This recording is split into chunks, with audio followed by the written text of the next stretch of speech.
because no one's going to do it quite like you. There is, after all, like only one you. So go ahead, go forth, be great, and conquer the world, guys. Your creativity is only your superpower, so don't let it be your vice. You are now listening to the Conscious Creative Corner, the intersection of unapologetic lifestyle and creativity. Get ready to be inspired and dive into uncensored truths with tackling business and mental space with other transparent influencers and entrepreneurs. Let our conscious conversations normalize the chaos you may call life. Our episodes will give you the confidence you need to zone in on your creativity and manifest your innate abilities to create. Let's get consciously creative. Hello, everyone. Thank you for tuning in. I am so sorry for the wait. Things have been pretty hectic on this side. We've been doing some major housekeeping. We split platforms and therefore there's been a bit of delay in content. Trust me, I have content rolling, but because of this little housekeeping error, we had to put things on pause. But today I'm super excited simply because we have amazing people on the show for this new segment that I'm calling the Creative Corner. And basically I have this little segment because I had an epiphany, an aha moment, a light bulb kind of pop up, and I was really thinking about how we as people get discouraged super easy when we see others doing things that we want to do, or when we start slacking and seeing others progress, because we have that comparison syndrome just innately, and as people we always want to do better, though we can be thankful, but we always want to do better for ourselves and for others. So this little segment that I'm going to start is going to have a bunch of creatives, and the whole purpose is to show you that your creativity can spark new, genuine content, even if the content has already been out there. Think about how many times, you wanted to start something and then you saw someone else do it and say, hey, I was going to do that, and you kind of get discouraged. Or even if it was like a job opportunity, you kind of get discouraged. This segment is just here to show you that we all come with different views, perspectives, and abilities to produce greatness. So today I've challenged a couple of individuals to tell a story. I have amazing Black authors on today, and I wanted them to tell a story in their own way. I made the parameters very, very simple. So I wanted them to take the instructions and run with it however they saw fit. And the instructions were this: I wanted them to take the 3 little pigs and tell the story, whether it's telling the story in a different way, a different tone. Their job was just simply to tell the story because they're recreating something. And that's what we do with content. We're recreating. To be fair, there's really nothing that's a new ideal. Things are just generated off of ideals, and that's what makes things great. I kind of talked about this in another episode, I believe, or maybe it was a live on Instagram, where, the vacuum isn't necessarily a new ideal. It was a device that was created based off of a broom or a mop. It was just another device used to clean, but someone said, hey, there's this thing that exists and I'm going to make it better. And that's what I challenge these creatives to do today. Because they're Black authors, I knew they would not have any trouble doing this. So I'm not going to take up more of your airspace. I'm ready to introduce these people. So first up is this lovely author. Can you please just introduce yourself and tell people about who you are? Hello everyone, it's Genesis Amaris Kemp. I am an author, creative content writer, and visionary. I wrote my first book, Chocolate Drop in Corporate America. It will be available for purchase on May 27th via Amazon, Kindle, as well as hard copies, and I'm working with Pearly Gate Publishing Company. Awesome. Thank you for being here. So you can just go ahead and steal the show with your story. Today I will be telling you the retold of the 3 little pigs. Here it goes. Once upon a time, there were 3 little pigs, and the time came for them to leave home and seek their fortunes. Before they left, their mother told them, whatever you do, do it to the best that you can, because that's the way to get along in the world. So similar to our parents, they tell you, go to school, get a degree, and graduate, and become a lasting impact in society. Same advice with these 3 little pigs. The first little pig built his house out of straw because it was the easiest thing to do. So he did the easiest thing without doing any research and taking a shortcut. The second little pig built his house out of sticks. He learned from the first little pig, but he used a different material. This was a little bit stronger than a straw house. The third little pig built his house out of bricks. He learned from the first 2 little piggies, he did his research, and then he went to work.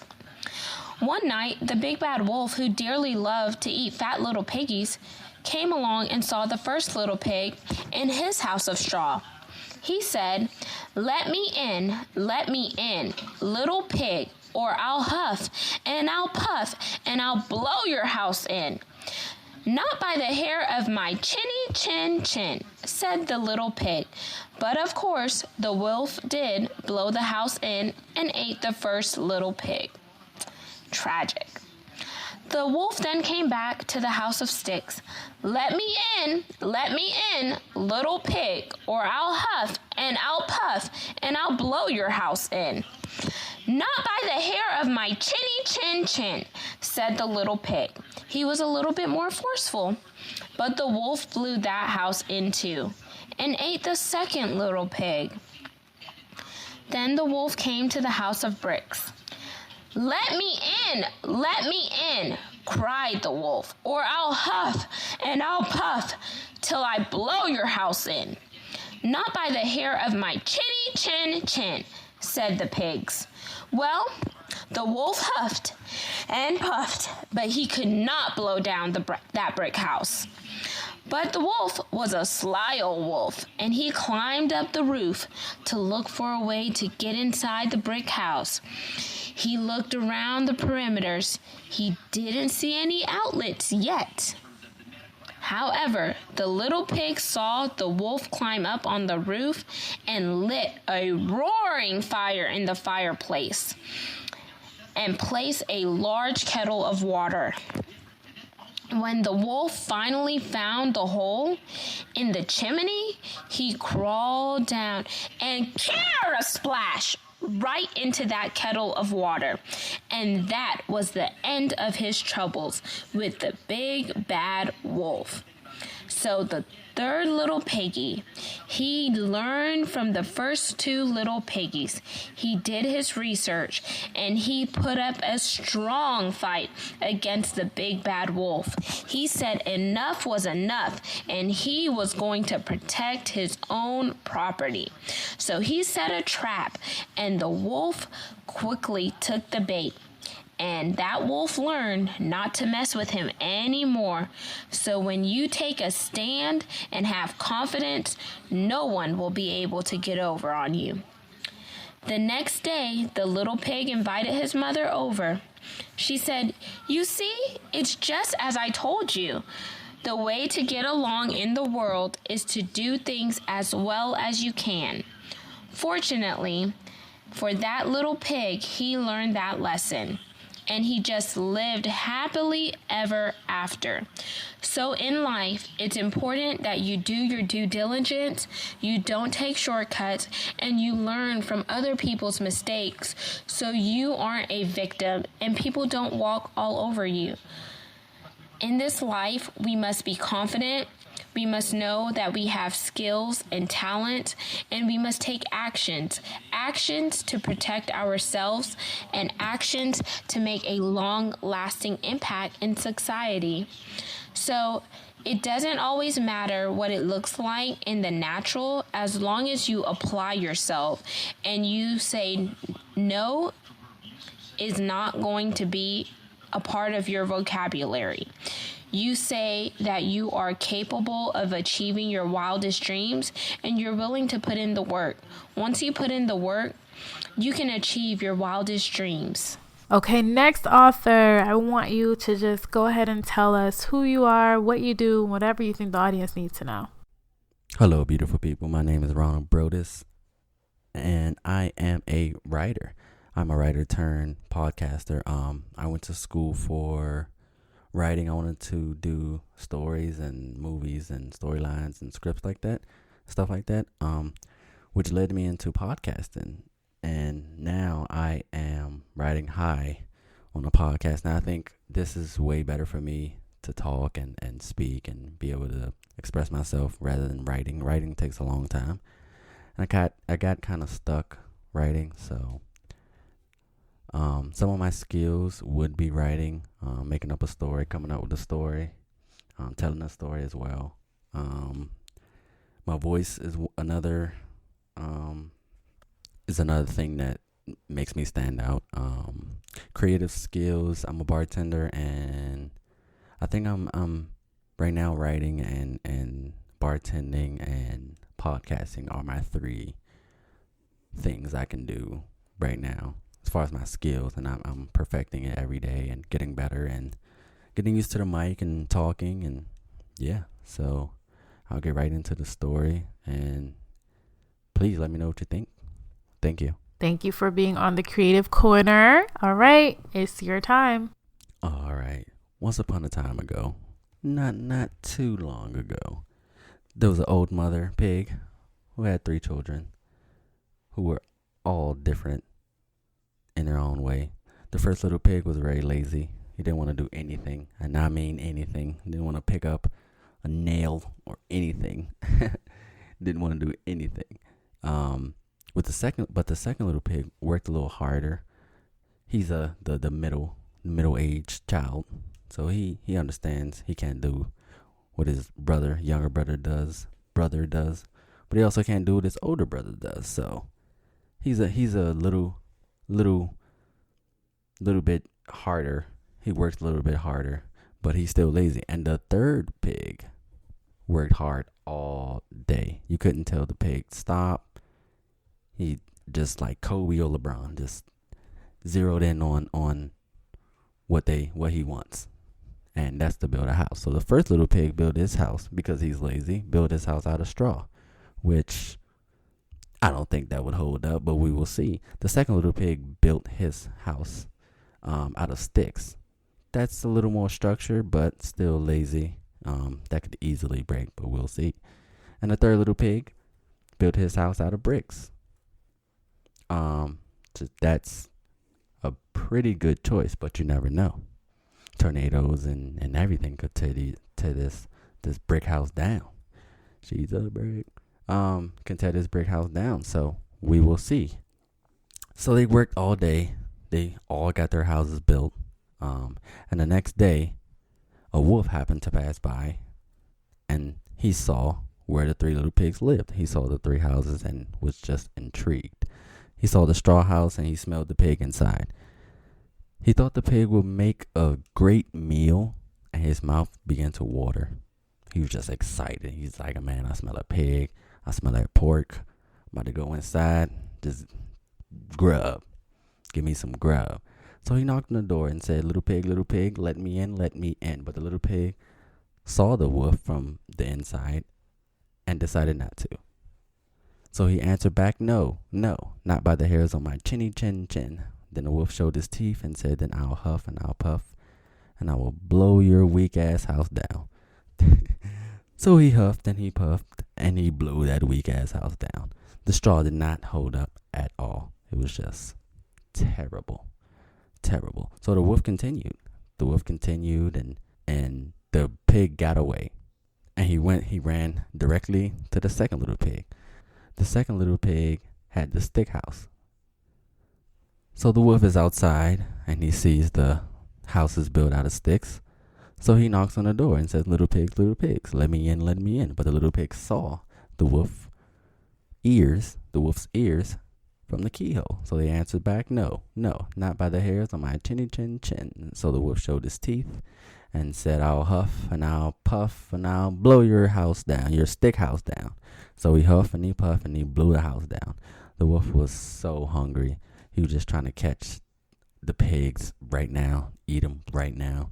He was too greedy and got neither. They both got away and ran to the third house. He almost got them, but they squeezed into the brick house with the third little pig. And this house is built with brick. Now the 3 little pigs are in the house, scared, and the wolf is outside. and they want to eat him, and they know he want to eat him. So they're waiting. And the wolf hasn't eaten all day. He has a big appetite.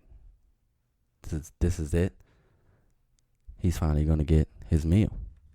So the wolf knocked on the door and said, little pig, let me in, let me in. But the little pig saw the wolf's eyes through the keyhole. So they answered back, no, no, no. Not by the hairs on my chinny chin chin. So the wolf showed his teeth like growling. He said, then I'll huff and I'll puff and I'll blow this brick house down. And not so fast. Well, he huffed and he puffed and he puffed and he huffed. And he huffed and he puffed and he huffed and he puffed. And he could not blow the house down. Brick was too strong. And the pigs outsmarted the wolf. So the wolf blows out of breath, blows everything he has. And now he's out of breath. So he stops and rests. But it was too much. The wolf danced with rage and swore up and down he could get in the chimney and go around to the back door, climb up on top of the house, break in, everything he can. But then he gets in the chimney. And just as the wolf was coming down the chimney, there was a big pot of water waiting for him by the pigs. The pigs had a lid on it. They saw him coming down. They took the lid off, and scorching hot, the wolf feels on his booty cheeks. So the wolf falls in the water, gets burned, and then the pigs have him for dinner. And that's the story of the three little pigs. Thank you for listening, and I hope you enjoyed. Have a great day. Thank you. All right, and next up we have, you can introduce yourself. I don't have to tell them. Go ahead. Hello, everyone. This is Katira Poland. I am the CEO of Love for Words, which is an editing boutique for writers and authors. I am also the creator and executive producer of Editor Knows Best, a podcast that's for writers and authors. And today I will be telling the story of Three Little Pigs. Thank you for taking the time to be here. And let's listen to how you've spun this time. So one morning, the three pigs woke up ready for fun, or shall we say trouble. Amory asked Aiden and Aviel if they wanted to go to the landfill. They could see the excitement in his eyes. Aiden and Aviel were scared, but they reluctantly agreed. After all, he was their big brother. The three of them ate porridge, bathed in mud, and then set out on their adventure to the squeaky clean landfill. The reason Aiden and Aviel were scared is because of the dangerous route to the landfill. They had to walk on the expressway for about 20 minutes. Amory, being the eldest and most experienced, was not concerned. He assured his little sister and brother they will be fine. As they walked along the grass of the expressway, Aiden stared straight ahead to avoid looking at the cars. Aviel made herself dizzy watching the cars drive by. Amory led the pack, offering words of encouragement on their landfill. We'll be there soon, guys. Don't worry. We'll be there soon. And when we get there, we're going to feast. It'll all be worth it. They finally arrived, and what a sight for sore eyes. There was garbage everywhere. They squealed with delight. They took off running towards the large piles of garbage. Amory had a thing for t-shirts. Aiden and Aviel loved shoes. They were enjoying themselves. They were having a blast, squealing, and having the times of their lives. But as they stuffed their mouths, they heard beeping. "What is that?" squealed Aviel. "I don't know," said Aiden. Amory, unfazed, continued eating. Seeing Amory so calm settled their nerves, so Aiden and Aviel resumed feasting.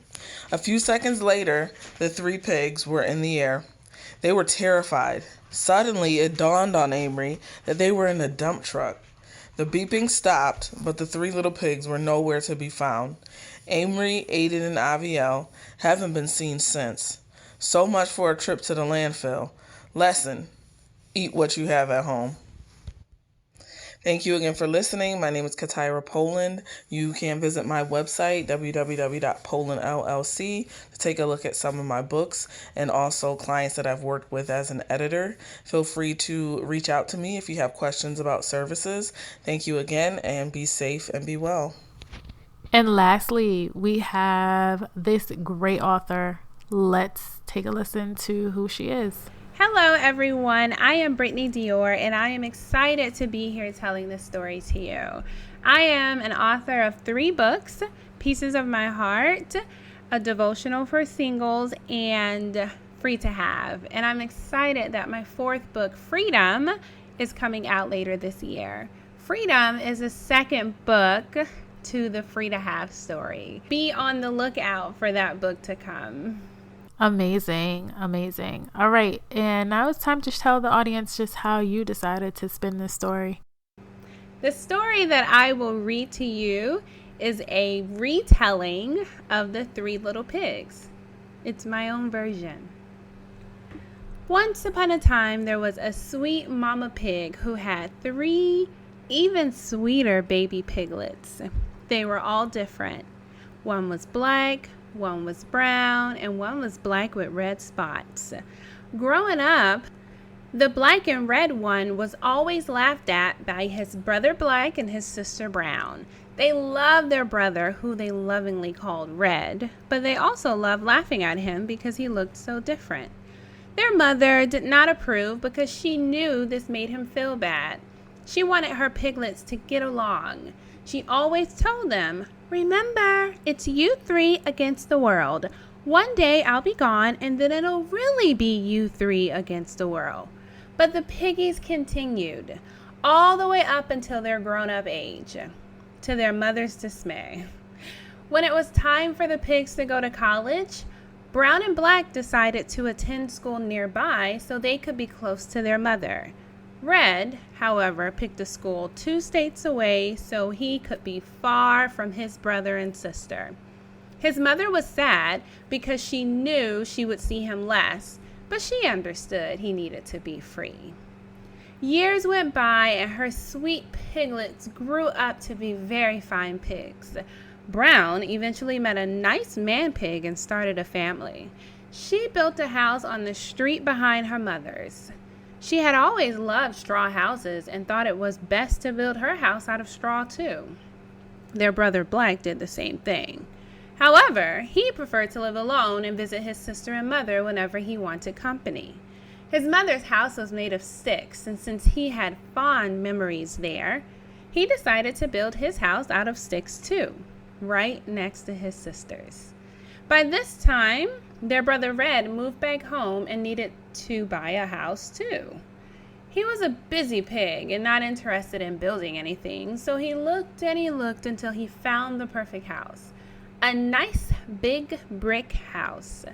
He wanted to buy it immediately because he was not interested in building anything. However, the house was too close to his siblings, even though it was a mile down the road. He talked to his mother about his problem, and she told him what she always said. "It's you 3 against the world. You'll always have each other.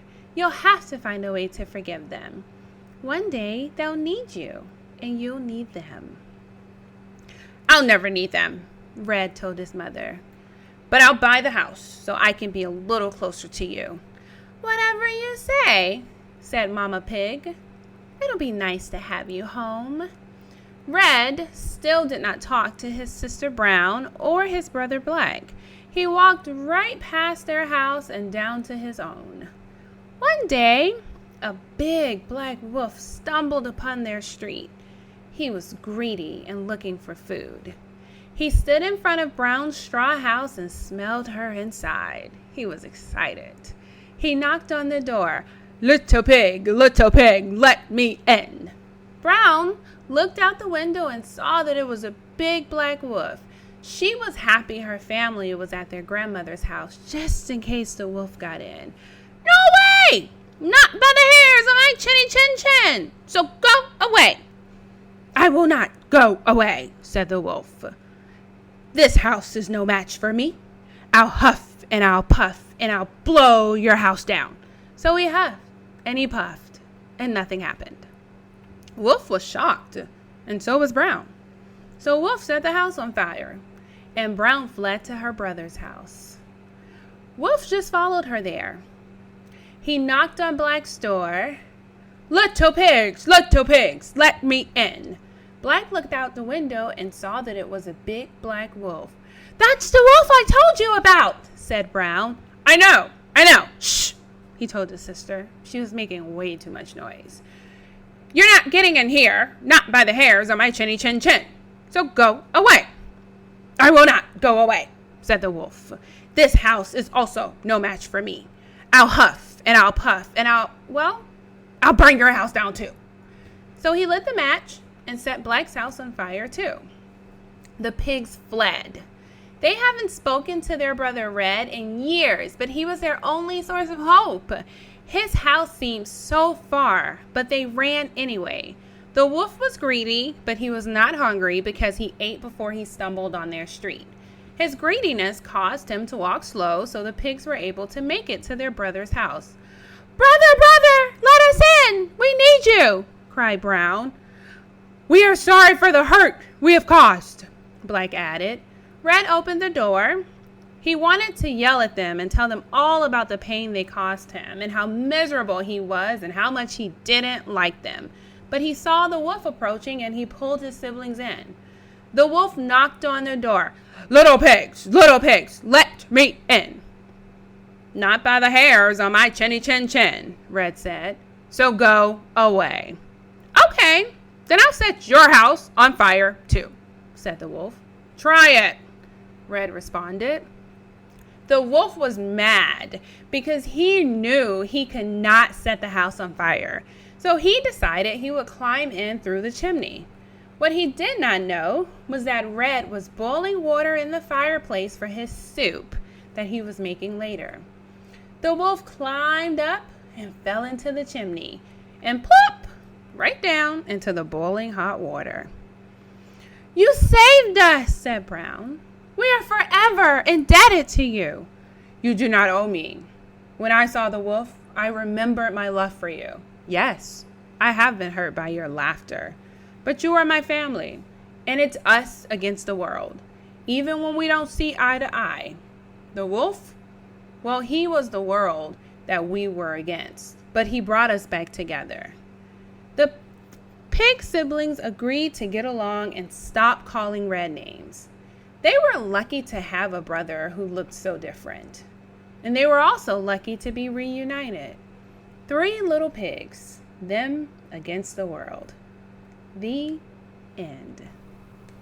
Oh my gosh. Okay, guys, I really hope you liked this segment. This was so fun to do. I loved hearing all the different variations. Some of them had me really crying. Oh my gosh. But this is just to show you that out of so much content in the world, things can be recreated and adjusted to your own liking. So don't be discouraged. Do not give up on that dream because no one's going to do it quite like you. There is, after all, like only one you. So go ahead, go forth, be great, and conquer the world, guys. Your creativity is only your superpower, so don't let it be your vice. Hey creatives, thanks for listening to the Conscious Creative Corner. If you like the show, be sure to rate, subscribe, and review on Apple Podcasts or the listening platform of your choice. It helps other creators find ways to listen to our uncensored truth.